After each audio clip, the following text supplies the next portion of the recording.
Merci, Monsieur le Premier ministre de la République de Bulgarie. L'Assemblée générale entendra à présent une allocution de Son Excellence Monsieur Abdoulaye Maïga, Premier ministre, chef du gouvernement et ministre de l'administration territoriale et de la décentralisation de la République du Mali. Je prie le protocole de bien vouloir accompagner Son Excellence, que j'invite à prendre la parole devant l'Assemblée. Trial.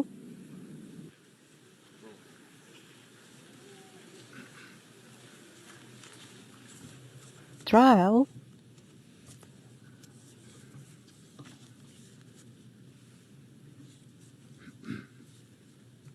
Trial.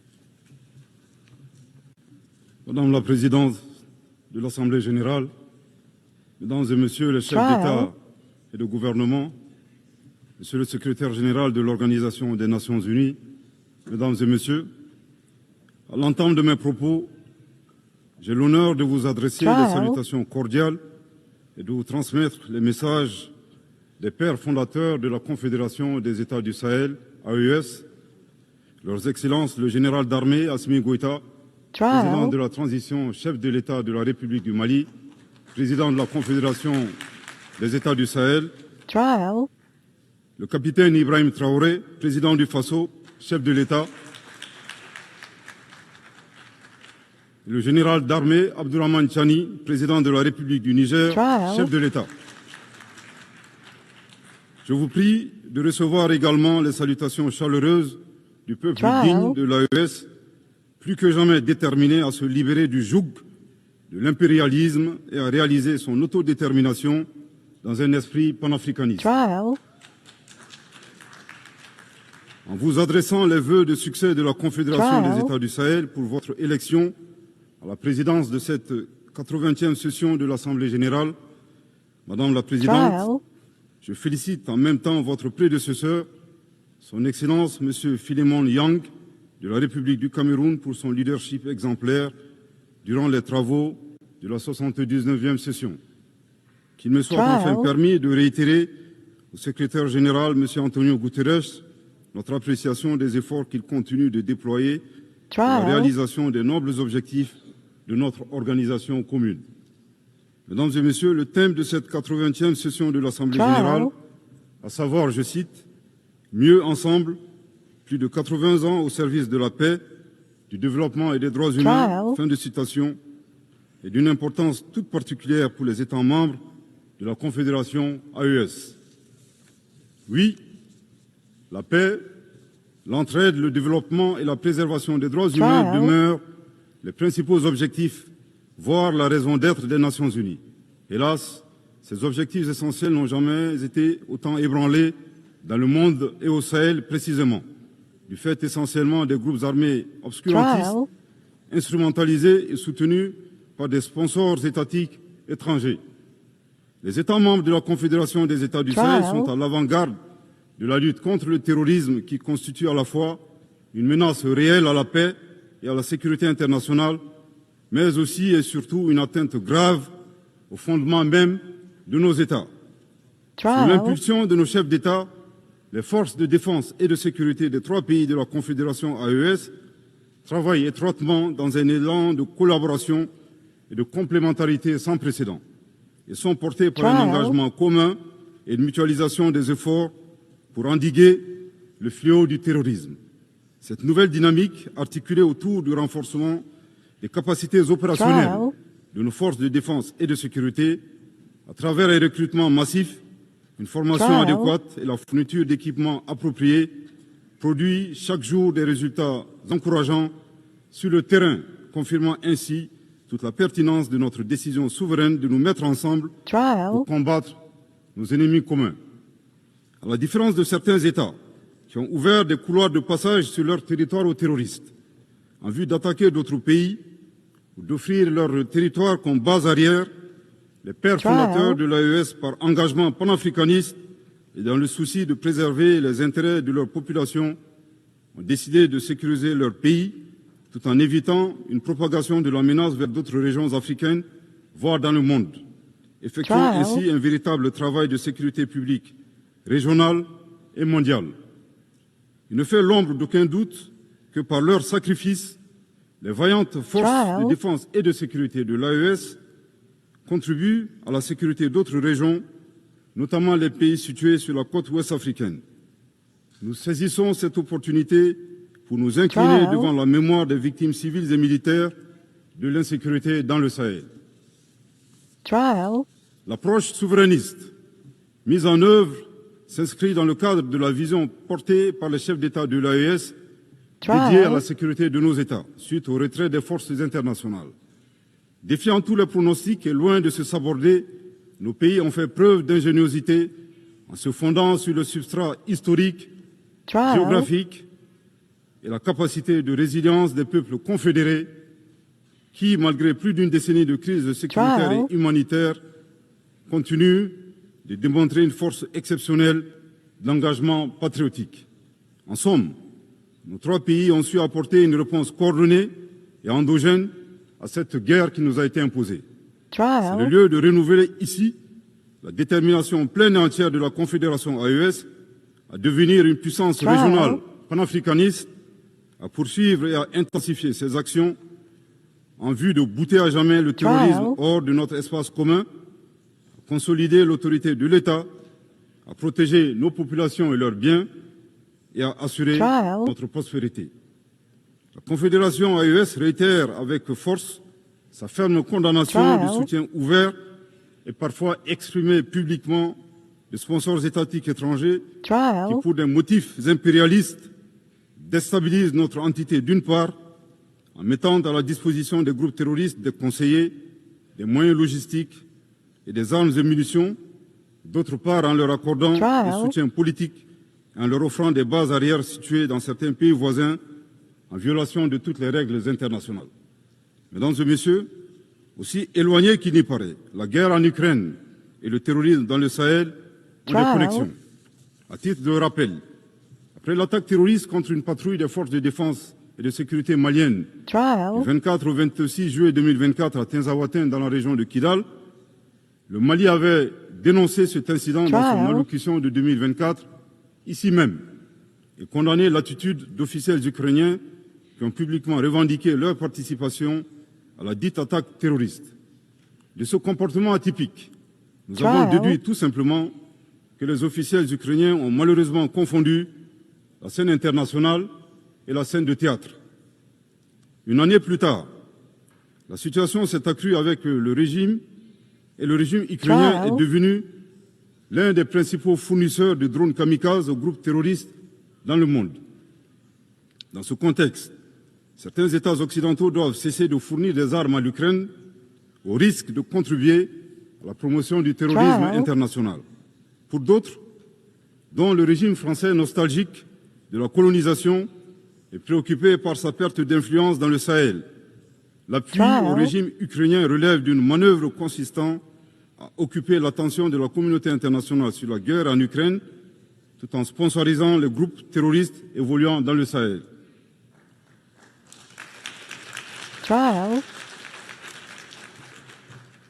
Fidèle au principe de la Charte des Nations Unies, le Mali avait, le 15 août 2022, saisi le Conseil de sécurité des Nations Unies en vue d'une réunion du Conseil afin que mon pays puisse fournir des preuves irréfragables du soutien de la France aux activités terroristes. Jusque-là, la requête est demeurée sans suite, alors que leurs actions de sabotage continuent à divers niveaux. Il est temps d'agir pour que les responsables de ces violences soient identifiés et confondus, que les résolutions soient traduites en engagements concrets, que l'espace sahélien soit définitivement sécurisé et que les ressources du Sahel bénéficient aux populations du Sahel. Les institutions internationales, au premier chef l'ONU, ont été créées au lendemain de la Seconde Guerre mondiale pour protéger les peuples contre les excès de violence, les logiques d'anéantissement et les génocides silencieux. Il est grand temps que la conscience mondiale se réveille et que les institutions internationales prennent leur part de responsabilité en répondant véritablement aux cris de détresse des peuples opprimés qui revendiquent leur souveraineté. La Confédération AES réitère son engagement à coopérer avec l'ensemble des États, des organisations régionales et internationales, et partenaires qui respectent sa souveraineté, ses choix politiques souverains, ses priorités en matière sécuritaire, de lutte contre le terrorisme, de développement économique et social, et ce, dans le cadre d'un partenariat gagnant pour la réalisation des aspirations de sa population. Mesdames et messieurs, outre les efforts de sécurisation pour le retour de la paix dans nos pays, le gouvernement de la Confédération AES s'attelle à la mise en œuvre d'une stratégie globale et intégrée qui inclut des mesures politiques, de développement économique et social, de justice et de réconciliation. En choisissant la voie de l'audace et de la souveraineté, les instances confédérales ont lancé des initiatives de rupture fondées sur le développement endogène. C'est là un chemin clair, celui d'apporter nous-mêmes la valeur ajoutée indispensable à nos économies et de préserver la dignité de nos peuples. Ce choix que nous assumons pleinement traduit notre volonté ferme et inébranlable de prendre en main notre destin. Dans la même optique, nous avons inscrit au cœur de nos priorités nationales, c'est confédéral, des politiques d'investissement stratégiques dans différents domaines prioritaires tels que les infrastructures, l'énergie, l'industrialisation et la diversification de l'économie. Participe de cette dynamique la création de la Banque confédérale pour l'investissement et le développement visant à réaliser les projets confédéraux. La Confédération des États du Sahel fonde ses ambitions de développement sur des atouts indéniables. Un territoire vaste de 2 800 000 km² et une population de 75 millions d'habitants, dont la majorité est composée de jeunes. À cela s'ajoute sa diaspora forte, engagée et agissante. Elle compte également sur ses terres fertiles, ses nombreux cours d'eau, ses sources d'énergie et ses réservoirs en ressources minières parmi les plus importants au monde. Mesdames et messieurs, la troisième dimension du thème de cette 80e session de l'Assemblée porte sur les droits humains. La Confédération AES réaffirme son attachement à respecter et à faire respecter le droit international des droits de l'homme et le droit international humanitaire, conformément à son histoire millénaire humaniste et à ses engagements nationaux et internationaux. Cependant, nous restons fortement opposés à l'instrumentalisation de la question des droits humains à des fins politiques ou de déstabilisation de nos institutions nationales, voire de nos États souverains indépendants. Là de cette situation, est soucieux de préserver la souveraineté et la dignité du peuple. Les chefs d'État de la Confédération AES se sont retirés avec effet immédiat du statut de Rome de la Cour pénale internationale le 22 septembre 2025.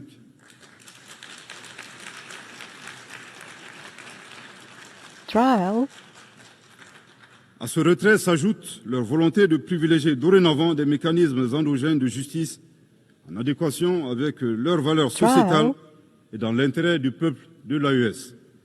Nous dénonçons également le double standard observé par certains acteurs internationaux, dont le curseur se déplace en fonction de leurs intérêts. Ces donneurs de leçons ne sont d'ailleurs eux-mêmes pas les meilleurs exemples en matière de respect des droits de l'homme. Nous appelons nos partenaires à privilégier le dialogue et la coopération qui demeurent les meilleurs leviers pour promouvoir les droits humains à travers le monde.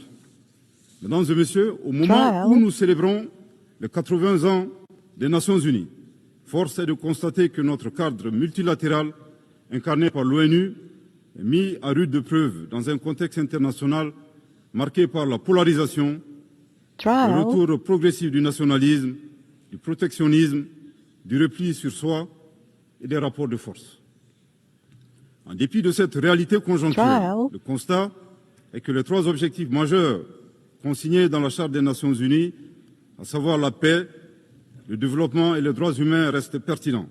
Pour la réalisation de ces objectifs, nous avons besoin, premièrement, d'une organisation des Nations Unies véritablement rénovée, réformée et adaptée aux exigences de notre temps. C'est une condition essentielle pour mieux asseoir sa légitimité internationale et assurer l'application effective de ses décisions. C'est l'occasion de rappeler avec force que l'Afrique demande depuis une vingtaine d'années des réformes pour réparer l'injustice historique qui lui est faite en ce qui concerne sa représentativité au Conseil de sécurité. Je réaffirme ici le soutien total de la Confédération AES à la position commune africaine sur cette question, énoncée dans le consensus des îles Unies et la déclaration de Sirte, afin que l'Afrique puisse disposer de 2 sièges permanents et de 5 sièges non permanents.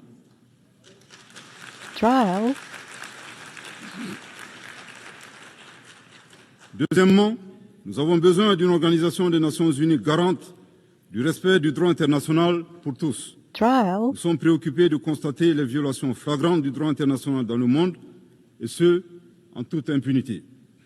Ce 80e anniversaire de l'ONU est pour nous, États membres, l'occasion de réaffirmer notre attachement indéfectible à un cadre multilatéral fondé sur le droit et non la force. Troisièmement, nous avons besoin de mécanismes robustes de suivi et de mise en œuvre des conclusions des conférences internationales. Le constat dans ce domaine est clair. De la création de l'ONU en 1945 à nos jours, nous avons tenu des dizaines de conférences internationales dont les engagements ont été très faiblement, sinon pas mis en œuvre, au profit des populations que nous représentons ici. Cette situation doit impérativement changer. C'est pourquoi nous plaidons pour que les réformes envisagées prennent en charge cette problématique afin que nos nations respectives puissent bénéficier des dividendes des engagements pris sous l'égide de l'Organisation des Nations Unies. Pour sa part, la Confédération des États du Sahel est disposée à apporter sa contribution en vue de la réforme devenue indispensable du cadre multilatéral des Nations Unies. S'agissant de la gouvernance mondiale actuelle, il apparaît de plus en plus évident qu'elle n'est plus adaptée aux défis actuels et à venir. Elle a plutôt besoin d'une refondation plus hardie des instances économiques et financières internationales qui gagneraient à prendre en charge la question du financement de la sécurité et de la lutte contre les crises exogènes. À cet égard, des mécanismes innovants comme les BRICS offrent une alternative constructive et plus respectueuse des intérêts des pays émergents et en développement, tout comme les initiatives africaines de financement du développement auxquelles les pays du Sahel accordent une attention particulière pour briser le cycle vicieux de la dépendance et du surendettement. Dans cette dynamique, les préoccupations de l'Afrique en matière de développement économique et social sont à prendre en compte. Une Afrique présentée comme continent de l'avenir, riche de sa jeunesse, mais hélas qui fait face au lourd fardeau de la dette extérieure, au pillage de ses ressources, au commerce inégal, au transfert négatif des ressources et aux aléas des changements climatiques, entre autres défis. Mesdames et messieurs, au plan national, le Mali, dans sa quête de paix et de stabilité durable, et conformément aux aspirations de ces populations exprimées lors du dialogue intermalien pour la paix et la réconciliation, a adopté une charte pour la paix et la réconciliation nationale. Fruit d'un processus participatif, inclusif, axé sur le dialogue et la concertation entre les Maliennes et les Maliens de toutes les couches socio-professionnelles et de la diaspora, la charte incarne notre détermination à renforcer l'appropriation nationale du processus de paix au Mali. Elle s'appuie sur nos réalités, nos valeurs traditionnelles et nos mécanismes endogènes de règlement des différends afin de se tourner résolument vers un avenir partagé et promoteur. Le 22 juillet 2025, lors de la remise officielle de la charte, Son Excellence le général d'armée Assimi Goïta, président de la transition au chef de l'État de la République du Mali, dans son allocution, a mis l'accent sur la portée historique de cet événement en ces termes. Je cite : « La présente cérémonie est d'autant plus singulière qu'elle est porteuse d'un rêve collectif, celui de l'espoir d'une paix durable, de la cohésion sociale, en somme la réconciliation dans notre chère patrie. » Fin de citation. S'agissant des préoccupations régionales, je ne saurais passer sous silence la destruction d'un aéronef de type drone des forces armées maliennes le 1er avril 2025 par la junte algérienne. Le Mali condamne fortement cette agression et a saisi la Cour internationale de justice à cet effet. Depuis son accession à l'indépendance le 22 septembre 1960, le Mali n'a ménagé aucun effort pour la décolonisation du continent africain. À ce titre, il a activement soutenu de manière exceptionnelle l'Algérie dans sa guerre de libération contre le colonisateur français. Au regard de cette position politique constante en faveur du panafricanisme, ajoutée à la proximité géographique entre deux pays qui partagent une frontière distante de 1300 km. Le Mali a toujours observé à l'endroit du peuple frère algérien une attention bienveillante. À rebours de cette approche constructive du Mali, nous mettrons en exergue 3 situations incongrues et incompréhensibles ayant marqué les relations récentes entre nos deux pays. 1. L'attaque lâche et perfide ayant visé les forces armées maliennes à Tezawaten s'est déroulée à quelques kilomètres de la frontière algérienne. Curieusement, la junte algérienne n'a rien vu ni entendu, alors même que l'acte terroriste a été planifié sur son territoire.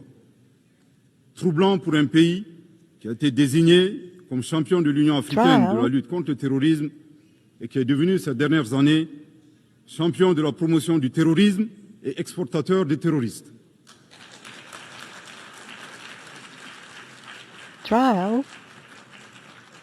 2.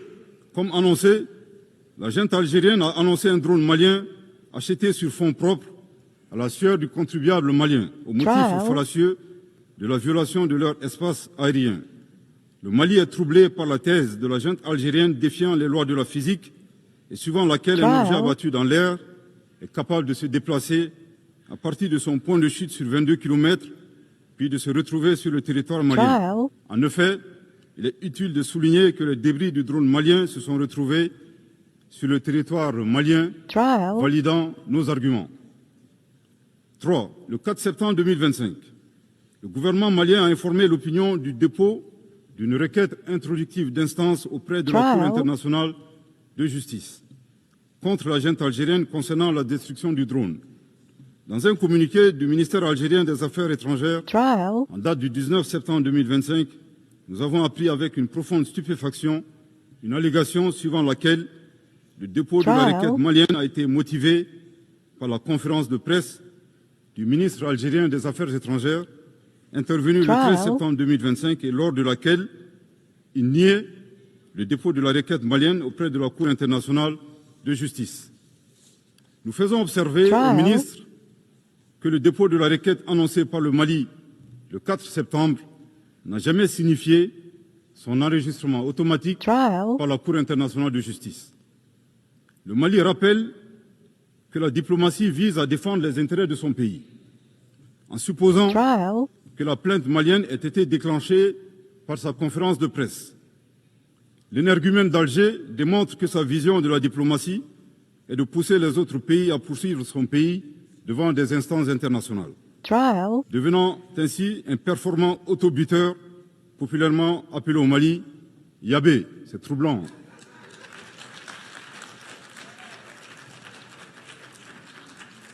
Au passage, le Mali rend un vibrant hommage au ministre des Affaires étrangères de la junte algérienne. En effet, le mensonge corrompant tout vient doter toute crédibilité à la version algérienne de la destruction du drone malien. Aussi, nous n'avons point été surpris par la fuite en avant de la junte algérienne qui a refusé de donner son consentement à la compétence de la Cour internationale de justice suite à l'affaire de la destruction du drone malien, craignant ainsi d'être démasqué publiquement comme agresseur et soutien du terrorisme international.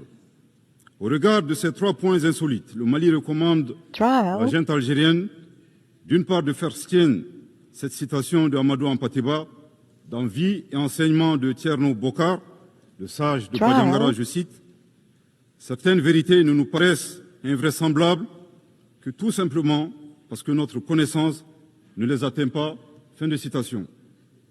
Nous les invitons à chercher à connaître. Nous les invitons à chercher à connaître le Mali et les valeurs qu'incarnent les Malidéons. Aussi, face aux assauts et à l'adversité, nous ne serons pas des spectateurs. Pour chaque balle tirée contre nous, nous réagirons par réciprocité. Pour chaque mot employé de travers, nous réagirons par réciprocité. D'autre part, il est vivement recommandé à la junte algérienne d'organiser à Tinzaouaten en Algérie un festival international annuel dédié à l'artifice de l'intelligence humaine. Du haut de cette tribune, nous appelons la junte algérienne à cesser de soutenir le terrorisme international et à s'impliquer résolument dans la promotion de la paix et de la sécurité dans un esprit constructif en respectant la souveraineté des États. Je répète, du haut de cette tribune, nous appelons la junte algérienne à cesser de soutenir le terrorisme international et à s'impliquer résolument dans la promotion de la paix et de la sécurité dans un esprit constructif en respectant la souveraineté des États. Je répète pour une dernière fois, du haut de cette tribune, nous appelons la junte algérienne à cesser de soutenir le terrorisme international et à s'impliquer résolument dans la promotion de la paix et de la sécurité dans un esprit constructif en respectant la souveraineté des États. À bon entendeur, tant pis.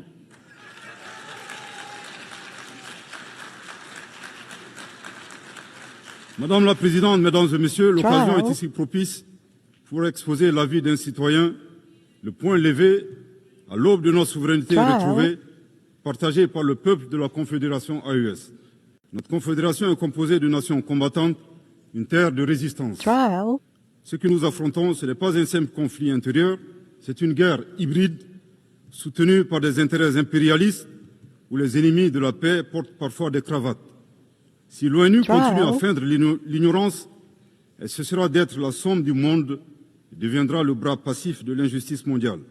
Nous disons ceci, la Confédération AES n'a pas peur, elle ne cédera pas, elle résistera encore et toujours.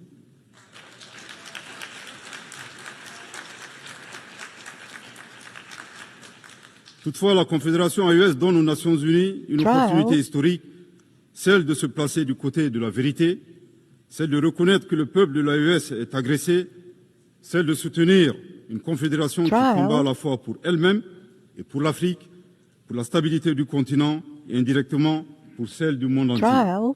L'histoire jugera, elle jugera ceux qui ont armé les forces du mal, elle jugera ceux qui ont détourné le regard, elle jugera ceux qui ont oublié que la justice est la seule voie vers la paix durable. La Confédération AES ne demande pas l'aumône, elle appelle à la conscience. Pour conclure, je voudrais réaffirmer ici l'attachement de la Confédération des États du Sahel aux valeurs, aux buts et aux principes de la Charte des Nations Unies.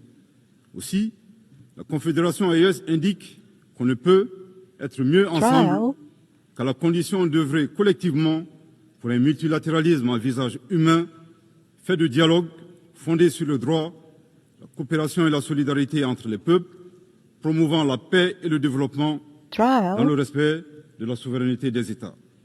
Cependant, nous ne pouvons et nous ne devons continuer à faire la même chose durant des années à venir pour espérer des résultats différents. Il y a un besoin urgent de réforme à opérer dans notre cadre multilatéral existant, incarné par notre organisation commune. La célébration des 80 ans de l'ONU nous offre cette opportunité historique pour adapter l'organisation aux réalités du moment, capable de répondre efficacement aux défis présents et futurs. La Confédération AES reste disposée à jouer sa partition, toute sa partition, dans la quête de réponses collectives visant à préserver les générations futures du fléau de la guerre, à assurer un développement harmonieux pour tous et à promouvoir et protéger les droits humains. Que Dieu bénisse la Confédération des États du Sahel et préserve son peuple des forces obscurantistes et destructrices du monde. Que Dieu bénisse le Mali et préserve les Maliens des forces obscurantistes et destructrices du monde. Que Dieu bénisse l'Afrique et préserve les Africains des forces obscurantistes et destructrices du monde. Que Dieu bénisse le monde et préserve l'humanité entière des forces obscurantistes et destructrices du monde. Je vous remercie de votre très aimable attention.